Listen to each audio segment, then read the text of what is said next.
Bonjour à tous! Aujourd'hui, je vais vous présenter mon mémoire en 180 secondes. C'est parti! Nous le savons tous, la Covid-19 a largement impacté le quotidien de nos entreprises.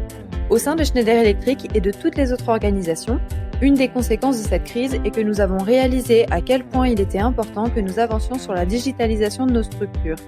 En effet, cette période a totalement remis en cause nos façons de travailler, de communiquer et également de se former. C'est sur ce dernier thème que portera mon mémoire. Par conséquent, la digitalisation de la formation est un grand enjeu pour les services RH.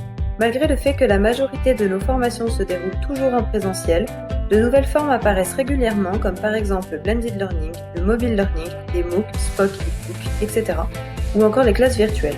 Toutes ces formations ont leurs avantages et leurs inconvénients, mais elles ont tout un point commun. Elles nécessitent un accès à Internet et du matériel informatique à disposition, chose qui n'est pas toujours systématique à son poste de travail. En effet, aujourd'hui, en industrie, il reste encore une grande part de salariés qui n'utilisent pas l'informatique dans leurs fonctions et qui n'ont donc pas accès à ces formations digitales. Chez Schneider Electric, le groupe ayant conçu une multitude de formations e-learning fixe des objectifs en termes de nombre d'heures de formation digitale par an. Mais nous sommes dans une industrie et la plupart de nos salariés n'ont pas d'accès à Internet sur leur poste de travail.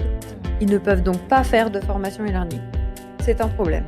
Cela m'a donc guidé vers ma problématique qui est comment articuler la forte accélération de la digitalisation de la formation sur un site industriel d'un grand groupe international quand une grande partie des salariés sont non connectés. Pour répondre à cette problématique, j'ai choisi d'opter pour une méthodologie qualitative et plus particulièrement pour 3 outils différents. Le premier est le benchmark. Je me tournerai vers d'autres entreprises du secteur industriel étant également en cours de digitalisation ou l'ayant déjà plus largement intégré afin que l'on puisse comparer nos difficultés et échanger sur les bonnes pratiques qui leur ont permis d'avancer. Le deuxième outil sera les entretiens avec les salariés de Schneider Electric. En effet, ils me permettront de connaître leur point de vue sur la formation en général, sur celle qu'ils reçoivent de Schneider Electric, leur motivation et également leur vision de la digitalisation dans leur vie professionnelle. Car en effet, il ne faut pas oublier que cette dernière viendra bouleverser les habitudes de chacun et c'est une véritable conduite du changement qu'il faudra mener. Enfin, le troisième outil sera l'étude des e-learning proposés par le groupe ainsi que la plateforme qui les propose. Est-elle facile à utiliser? Les formations correspondent-elles aux attentes des salariés? Est-ce que le format est-il bien adapté?